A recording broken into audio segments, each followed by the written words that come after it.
This game is fucking marvelous, and I would highly, highly recommend it. Ciao for now, guys. Oh, the joyful memories of Mass Effect. The game that made me want to become a space explorer. Hunting renegades, hunting murderers, hunting planets, and even hunting prostitutes. And now I can do it all again in Mass Effect 2. The game sets itself up 2 years after Mass Effect 1. During the intro, it becomes clear John Shepard has died and gone to heaven. But wait, this can't be true. Not my darling Shepard's pie. You know from playing Mass Effect, John Shepard becomes a spectre for the Alliance, a kind of intergalactic police foundation for humans. And rightfully so. The man has a demanding presence about him, a leader, an inspiration to all forms of life. We discover a horrific tale of prostitutes charging an extortionate amount. Ha ha ha! No wait, that was my weekend out! Instead, a horrific tale of humans are disappearing without a trace, and it's up to Shepard's pie to put all the pieces together again and to stop this sodomy from happening any further. Shepard will gracefully cockslap any alien that stands in his way, and don't get me started on the amount of fisting this man can achieve. But I digress. On to what matters most, the alien scum that is causing these disappearances. We find out that a group of hostiles called the Collectors are behind this mass abduction. For what purpose is unknown, though the story will no doubt unfold to epic proportions you were not ready for. Mass Effect 2 is a game I dearly love. I shall make a shrine dedicated to the programmers of this game.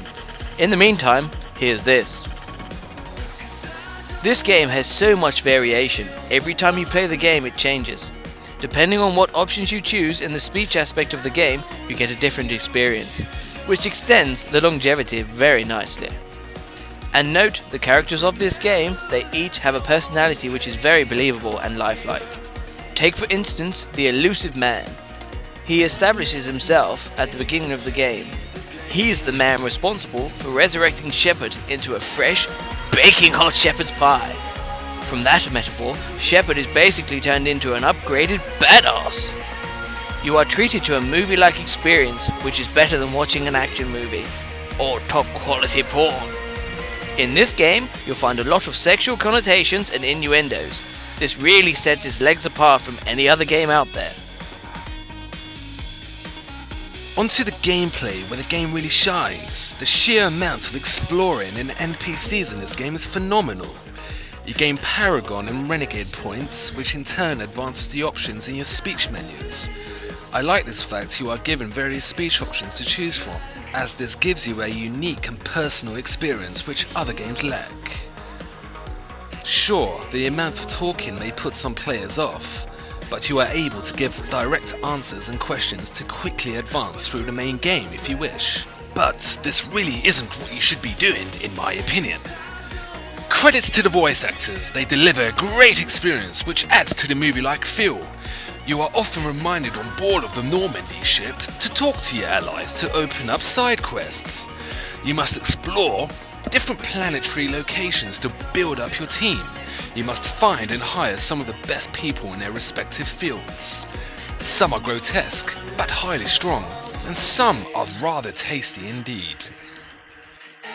Once you have assembled a party of allies, you can choose 2 of them from the character selection screen before leaving the Normandy ship to carry out your missions. Each ally has a certain ability which can help Shepard to advance his selected missions.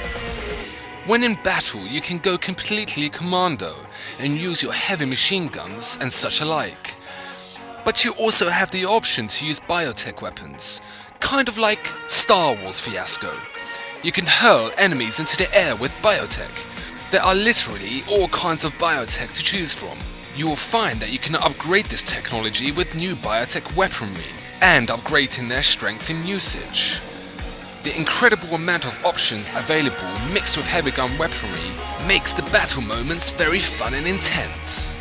Much like Mass Effect, the sequel is pretty much the same in terms of how Shepard's Pie moves and fights. Sure, the character, weapon upgrades, and biotech menu have been streamlined from the first game, but the core gameplay is pretty much the same. The Gears of War mechanic is back, where you must find cover in fights and spray bullets at enemy foe. Clever judgment and observing your surroundings will aid you in your quest. The enemies are a mixed bunch. You get waves coming at you from all angles and splitting up your 3-man party to specific locations on the map. This gives you a strategic edge to succeed. Using the left and right buttons on the D-pad sends out an order to each member in your squad. You can have them ordered to go ahead, give you some head, cover your back, lick your crack, and send them to any point on the map as you so wish. You can choose what weapons the other 2 allies on your side will use as well. This kind of micromanagement is done on the fly and is a great addition. I have found your AI allies to be extremely intelligent and never made me feel I had to carry them along or even feeling like a solo outfit.